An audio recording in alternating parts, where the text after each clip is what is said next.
ஐயப்பன் கோயில் மேற்கு ஜாஃபர்கான் பேட்டையில் ஒரு ஐயப்ப மடம், பஜனை மடம் இருக்குது, ஐயப்பன் கோயில் என்று சொல்வார்கள்.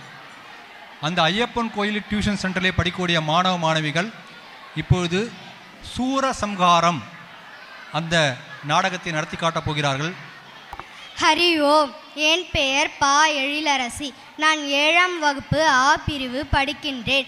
என் ஆசிரியர் பெயர் ஸ்ரீமதி.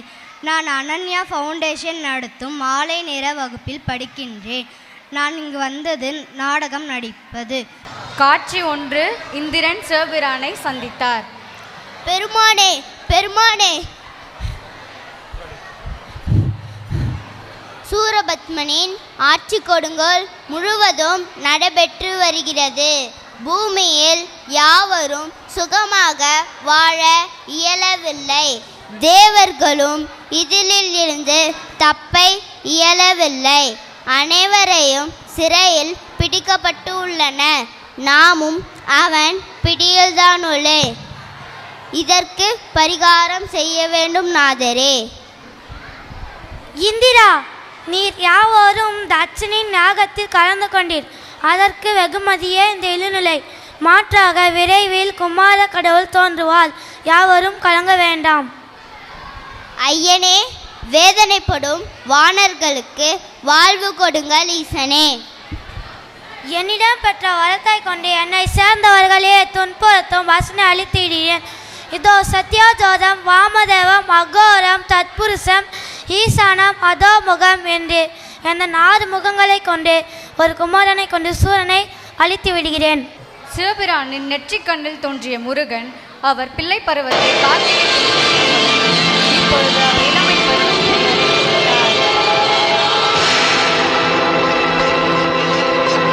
காட்சி 2. குமரனின் இளமை பருவம். சுவாமி, காலம் கடந்து கொண்டே இருக்கிறது. இன்னும் தாமதிப்பதே. இப்படியே இருந்தால் அமரர்களின் நிலைமை என்ன? உமா, சமயம் வந்துவிட்டது.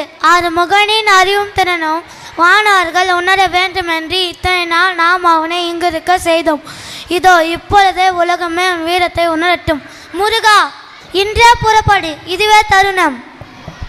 தந்தையே, தங்கள் கட்டளைக்காகவே காற்றிருக்கின்றேன். இன்றே புறப்படுகின்றேன். அன்னையே, ஆசீர்வதியுங்கள். முருகா, இதோ என் வல்லமையால் உருவாக்கப்பட்ட சக்தி வேல் இது. வெல்ல முடியாத பகையெல்லாம் இந்த வேலை கொன்று வென்றுவிடு. முடிவில் சூரனை சம்ஹாரம் செய். பக்தருக்கு ஞானவேல், பகவருக்கு வீரவேல். முருகன் என்றால் வேல், வேல் என்றால் முருகன். இதோ பெற்றுக்கொள். காட்சி 3. வீரவாகுவின் தூது. வீரவாகு, நீ வீர மகேந்திரன் சென்று சூரியனிடம் தேவர்களை விடுவிக்குமாறு எடுத்து கூறு. நம் கோரிக்கைகளை செவி சாய்த்தால் நலம். சாய்க்காத பட்சத்தில் போர் சந்திக்க வேண்டும் என்பதை தெரிவித்துவா.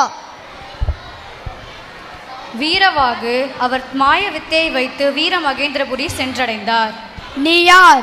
வித்தை செய்கிற அவசியம் என்ன? விரைந்து சொல்லிவிட்டு ஓடிவிடு. திரு அவதாரம் செய்துள்ள என் பெருமானின் அடியவன் நான். ஓ, அந்த சிவகுமாரன் தூதோனு நீ? சூரனே, கடந்ததெல்லாம் கடந்ததாக இருக்கட்டும். நீ நடக்கப் போவது நல்லதாக அமையட்டும். தேவர்களை சிறை விடுவிப்பாயாக. நீ தூதனாக வந்ததால் உன்னை சும்மா விடுகிறேன். நான் 1008 அண்டங்களில் அதிபதியாம் யாரையும் விடுதலை செய்ய மாட்டேன். நீ கிளம்பு. காட்சி 4. முதலில் பானுகோபன் போருக்கு வந்தான்.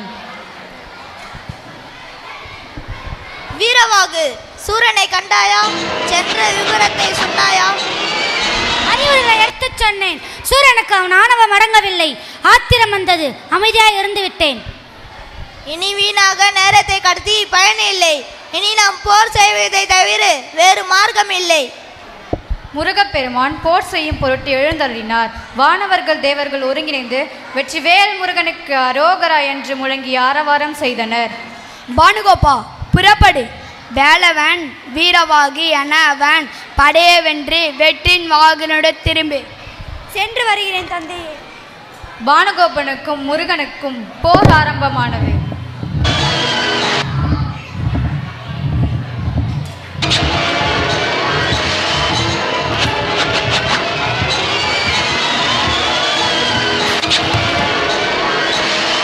பானுகோபன் முதலில் அஞ்சி வீர மகேந்திரபுரி வந்தடைந்து அவன் தந்தையிடம் வினவினான். தந்தையே, இந்த வீரமகேந்திரபுரத்தை நீங்களே ஆள வேண்டும் என்று நினைக்கிறேன். கந்தன் மிகவும் வலிமையானவன். அவனை பார்த்தால் போர் அல்ல, கையெடுத்து கும்பிட வேண்டும் என்றுதான் தோன்றுகிறது. எனவே தேவர்களை விடுதலை செய்வீராக. இல்லாத போனால் நமது செல்வங்களும் அழிவே செய்யும். அறிவு தெரிந்தவனே, நீ ஒரு சிறுவனை பெருமையா பேசுகிறாய். இன்னை இப்படி பேசினால் உன்னை எம்முலோகம் அனுப்பி வைப்பேன். வினை யாரை விட்டது? விடை கொடுங்கள். வென்றுவா. மறுபடியும் பானுகோபனுக்கும் முருகனுக்கும் போர் ஆரம்பமானது.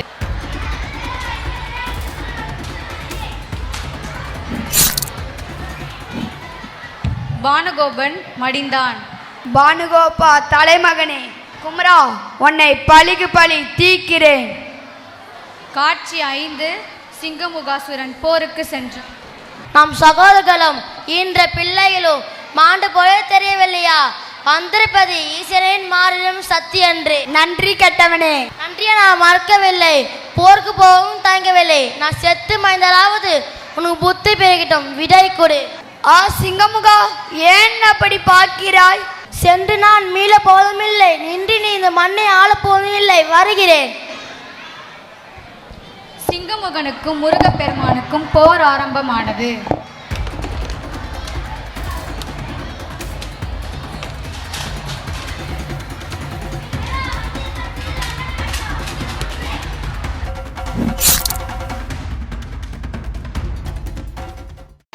சிங்கமுகன் மடிந்தான். சிங்கமுகா, நீயும் மறந்து விட்டாயா? குமரா, இதோ நானே புறப்படுகிறேன். காட்சி 6. சூரனுக்கும் முருகனுக்கும் போர் ஆரம்பமானது.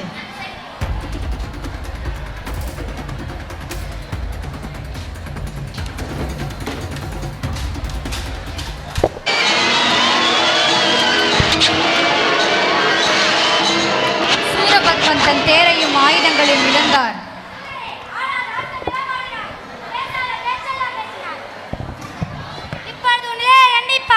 ஆயுதம் இல்லாமல் நிற்பதை பார்க்கும் பொழுது பரிதாபமாக உள்ளது. சூரனே, இனியாவது மனம் திருந்தி நீ செய்தது தவறு என்று மன்னிப்பு கேள். முருகன் தன்னுடைய விஸ்வரூபத்தை காட்டியவுடன் சூரனின் ஆணவம் மறைந்தது. முருகா, என் ஆணவம் மறைந்தது. தெய்வமான உன் கையில் மடிவதை நான் பேராக கருதுகிறேன். காட்சி 7. முருகன் தன் இயல்பு நிலைக்கு மாறியவுடன் சூரனின் ஆணவம் தலை தூக்கியது. போர் தொடர்ந்தது.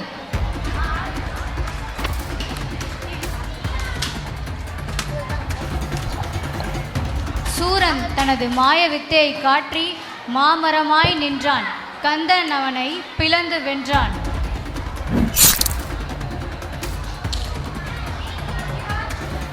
தேவர்கள் படைகள் அனைவரும் வெற்றிவேல் வீரவேல் என்று முழக்கமிட்டனர்.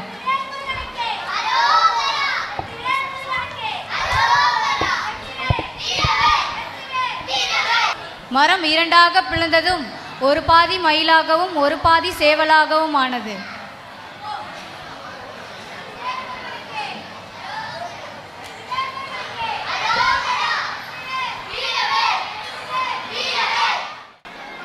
நாடக நிகழ்ச்சியில் ஜூனியர்ஸ் இளநிலையில் 2 அணிகள் மோதின.